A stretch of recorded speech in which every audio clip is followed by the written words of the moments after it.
Kattaqo'rg'on shahar drama teatrida O'zbekiston Respublikasi Qurolli kuchlarining 31 yilligi hamda Vatan himoyachilari kuniga bag'ishlangan madaniy-ma'rifiy tadbir o'tkazildi. Unda Kattaqo'rg'on shahar va Kattaqo'rg'on tuman hokimligi vakillari, sektor rahbarlari, harbiy qism ofitserlari, serjant va askarlar, faxriylar hamda jamoatchilik vakillari ishtirok etdi. Shundan so'ng so'zga chiqqan Kattaqo'rg'on shahar hokimi senator Gavhar Alimova tadbir ishtirokchilarini Vatan himoyachilari kuni bayrami bilan qizg'in qutlar ekan, so'nggi yillarda qurolli kuchlar tizimida olib borilayotgan ko'p islohotlar samarasi haqida alohida to'xtalib o'tdi. Shuningdek, tadbirda ishtirok etgan Kattaqo'rg'on tuman hokimi Jamshid Nasriddinov ham so'zga chiqib, ishtirokchilarni bayram bilan tabrikladi. Tadbirda tinchligimiz va farovon hayotimizni, xavfsizligimizni ta'minlayotgan shahar harbiy qism harbiy xizmatchilarining sharafli va mashaqqatli xizmatlari munosib e'tirof etildi. Kattaqo'rg'on shahar hokimligi tomonidan harbiy qism o'quv moddiy texnik bazasini rivojlantirish maqsadida kompyuter, noutbuk, printer va qimmatbaho sovg'alar topshirildi.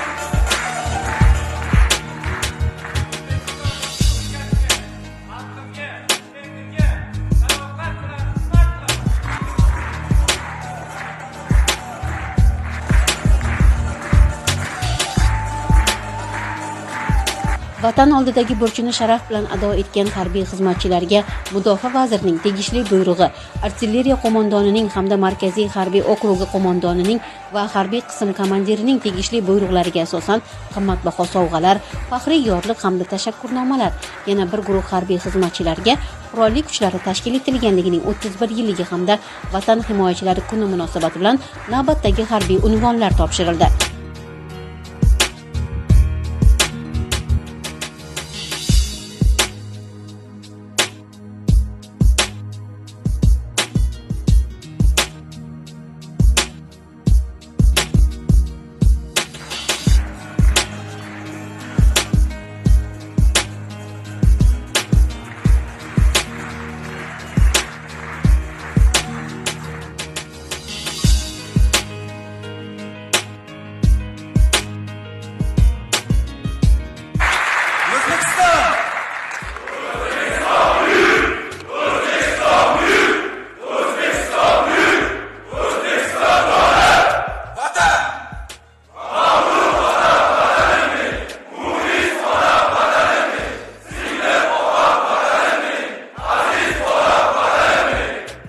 Taqdirlash marosimidan so'ng harbiy xizmatchilar hamda teatr aktyorlari tomonidan turli sahna ko'rinishlari, vatanni madh etuvchi kuy-qo'shiqlar, faxriy qorovulning ko'rgazmali chiqishlari hamda qo'l jangi san'ati tomoshalari namoyish etildi.